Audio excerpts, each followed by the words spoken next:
Welcome back to Livie'S Lovelies, your inspirational craft channel, and I'm your host, Fam the Fabulous. For more ideas, inspiration, swaps, and challenges, click the link in the description below to join our craft community, the Maker Exchange, on Facebook.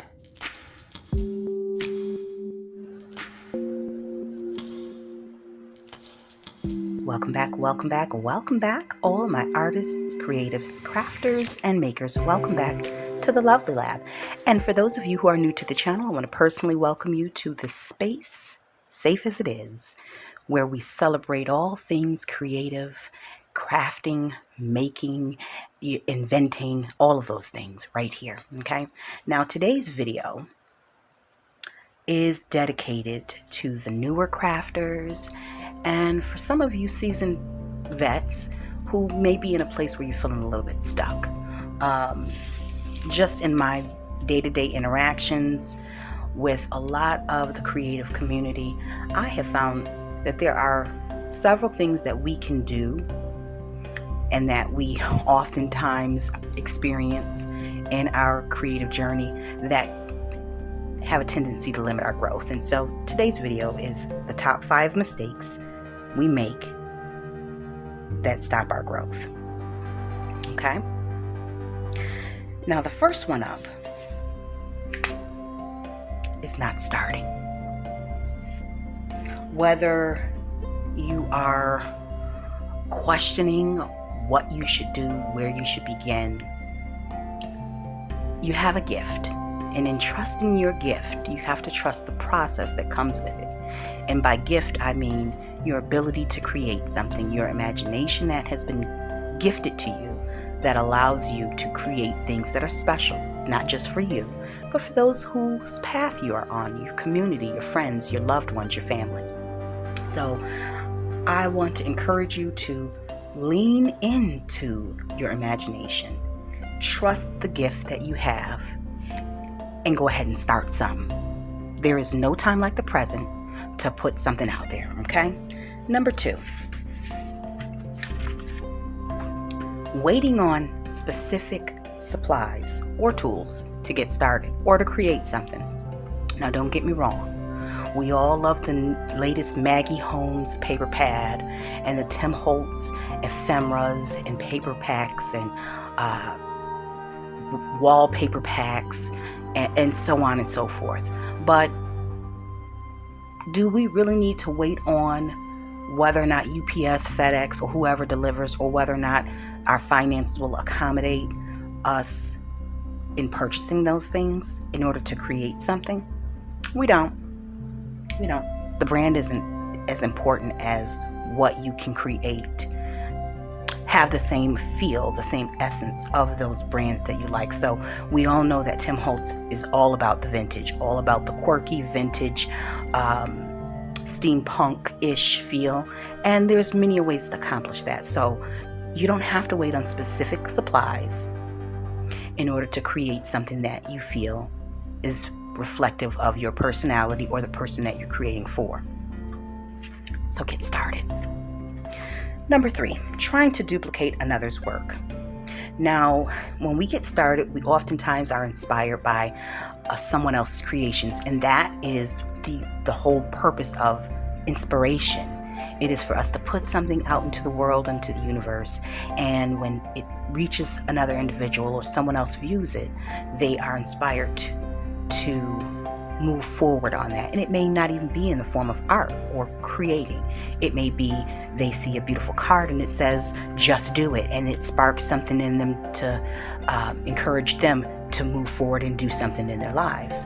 But oftentimes in the creative community, we see something and we want the same result, but we don't have any idea where the inspiration for that result came from. And it's okay to look at another person's art and pull the techniques and maybe the color scheme or the pattern or what have you.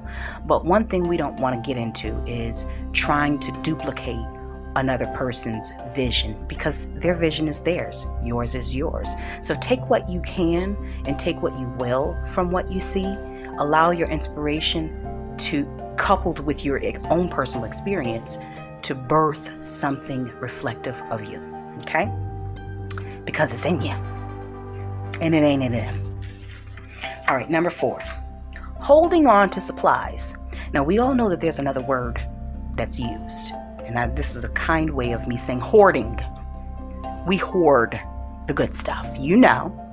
I've got stamp sets that I only want to use when I create certain cards.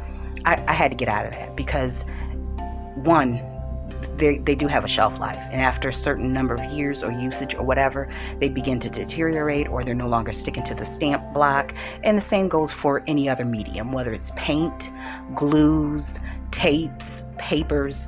They have a shelf life. But more importantly, you purchased them for something, and you didn't purchase them to sit in a drawer, sit on a shelf, and hope to be remembered. You purchased them so that you could use them to create something amazing or something special.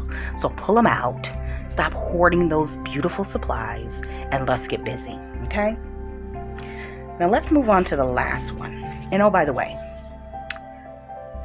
you know that saying, a hit dog hollers. So before you drop in the comments something that you think, you're answering to me on, don't worry about it. You are welcome to drop in the comments something to refute what I'm saying, but I'm just letting you know that if you're feeling triggered, it's probably for a reason. It might also be true. But more importantly, we're talking about crafting and creating. So the great part about this is that it doesn't funnel into the rest of your life. This is just in your creative space. So don't take it too seriously. Okay. Last but not least, trying to create perfection. And let me zoom in on that. If you were created as a perfect human being and birthed into this world, then you could expect and anticipate anything that you create, everything that you create, one thing that you create to be perfect. But we were born into this world imperfect to be refined and to grow through our life experience. We didn't come into this world as wise, older seniors that know practically everything about life. We came into this world as babies, and we learn, and we grow, and we refine, and we perfect, and we progress. And so when you create something, and it has a little bit of a flaw, that's fine. Don't get held up and caught up on something that feels imperfect. Take what you can from that process. If there is something, perhaps, maybe you used the wrong glue and there's some warping, figure out what glue you want to use the next time. But don't just scrap the project. Don't just scrap the creation simply because it didn't come out exactly as you saw it in that manual, or, the little brochure that comes with the products. It's okay to put something out into the world that is a little off-centered, or all of the colors don't match up. It's perfectly fine. And more importantly, flaws are what make us unique, okay? So embrace those flaws. Sometimes they're happy accidents. Sometimes they're a result of us just not knowing what we're doing, or being unknowledgeable about products that we're using. But it's okay. Don't be so hard on yourself. Put it out there, gift it to someone, and do so with love, because if you're creating with love, then you are creating something perfect. That's the perfect part of what your end result will be. Okay? And so that brings me to my last point. You are unique. So are your experiences. That's going to be reflected in what you make. What the last person, your friend, craft buddy has made is going to be reflective of their life, their experiences. Whether they have a whole bunch of butterflies because butterflies are symbolic to them, or whether they like polka dots, whatever the case might be. Allow your personal life experiences reflected in what you create. And in doing so, you can't go wrong. Now, granted, my son likes baseball, so, there are times where he's created me a Mother's Day card, and it has baseball themes. It's a baseball themed card. And you know what? Because he created it with love, and I know that he loves baseball and he plays baseball, the card's perfect. And so I have to apply that same thought process to what I create and gift out into the world. People receive the things that you give them and the things that you create with love if it's made with love. So with that being said, I just want to encourage you to use what you have. Do not allow yourself to get caught up in being perfect and in perfection. Be your unique self. Pour that into what you create so that you can continue to grow in your creative journey, and you can share that with the world and spread inspiration throughout. So, all that aside, guys, I want you to stay encouraged, stay creative, crafting, stay blessed. Bye-bye. If you enjoyed this video, go ahead and give it a thumbs up. Hit subscribe to join the crafty community, and be sure to click the bell for notifications of new uploads. Thank you so much for watching. Now stay tuned for more from Livie'S Lovelies, your inspirational craft channel. Bye for now.